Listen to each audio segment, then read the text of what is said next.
मंडळी, सुट्ट्या सुरू झाल्या आहेत. सुट्टीत फिरायचे प्लॅन झाले असतील, गावी जायचे प्लॅन झाले असतील. मग अशा वेळी प्रवासात शिदोरी पाहिजेच ना. मग म्हणूनच आज आपण तिखट मठ्याच्या दशम्या ही रेसिपी बघणार आहोत. ह्या दशम्या 3 ते 4 दिवस सहज टिकतात, चवीला चांगल्या आणि करायला पटकन होतात. कुठल्याही कोरड्या चटणी बरोबर, सॉस बरोबर छानच लागतात. चला मग पटकन रेसिपीला सुरुवात करूया. नमस्कार मंडळी, ऋतुराधा रेसिपीजमध्ये तुमचे मनपूर्वक स्वागत आहे. आता ह्या तिखट मिठाच्या दशमीसाठी मी इथं 1 वाटी गव्हाचं पीठ आणि अर्धी वाटी डाळीचं म्हणजे बेसन पीठ घेतलेलं आहे.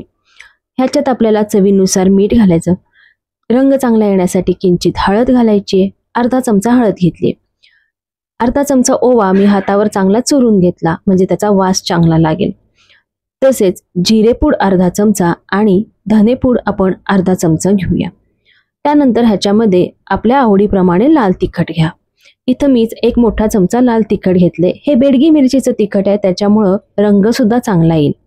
तसेच खमंगपणा येण्यासाठी मी 1 चमचा तीळ घेतलेले आहेत.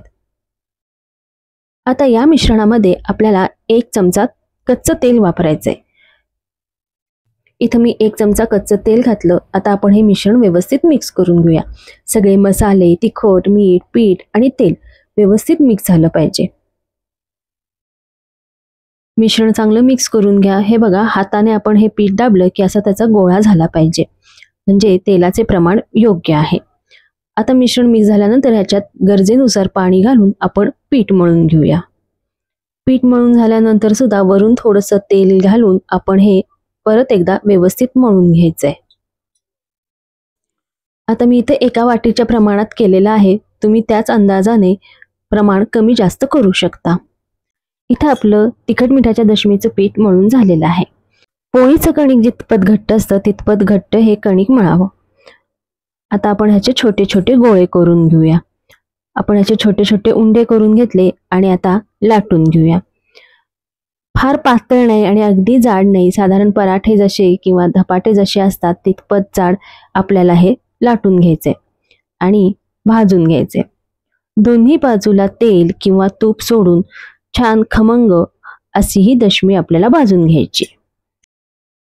तुम्हाला हवं असेल तर तुम्ही तूप किंवा बटर लावून सुद्धा हे भाजू शकता. अगदी सोपी रेसिपी आहे, करायला खूप कमी वेळ लागतो आणि 3-4 दिवस ह्या दशम्या छान टिकतात. प्रवासात घेऊन जायला, टिफिनसाठी, मुलांसाठी हा खाऊ छानच आहे. हे बघा, दोन्ही बाजूनी मी छान खमंग असे हे दशमी भाजून घेतले. अशाच मी इतर दशमी सुद्धा भाजून घेते. आपला प्रवासात नेण्याचा खाऊ तयार आहे. ह्या दशम्या 3-4 दिवस सहज टिकतात.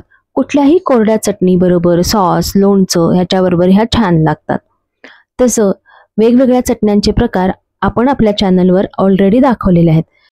त्या जर तुम्ही बघितल्या नसेल तर त्याची लिंक मी शेअर करतच आहे, नक्की बघा.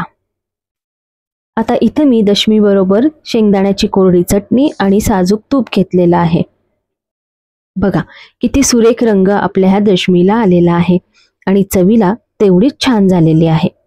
मग मंडळी, तुम्हाला कशी वाटली ही रेसिपी? आवडली असेल तर व्हिडिओला लाईक आणि कमेंट नक्की करा. आणि मंडळी, स्वतःची काळजी घ्या. असे मस्त मस्त खाण्यासाठी स्वस्त राहा आणि स्वस्त राहण्यासाठी असेच मस्त मस्त खात राहा. त्यासाठी आमचे चॅनल सबस्क्राईब करा, कारण अशा मस्त मस्त आणि सोप्या रेसिपींबरोबर जुन्या पारंपरिक रेसिपी सोप्या पद्धतीने कशा करायच्या हे आम्ही आमच्या चॅनलवर नेहमीच दाखवत असतो. ही रेसिपी आपल्या मित्रमैत्रिणींबरोबर, नातेवाईकांबरोबर जास्तीत जास्त शेअर करा. बेल आयकॉनचे बटन प्रेस करून ऑल नोटिफिकेशनवर क्लिक करायला विसरू नका, म्हणजे अशा नवीन नवीन रेसिपीचे अपडेट्स तुम्हाला येत राहतील. आणि ही रेसिपी शेवटपर्यंत बघितल्याबद्दल धन्यवाद.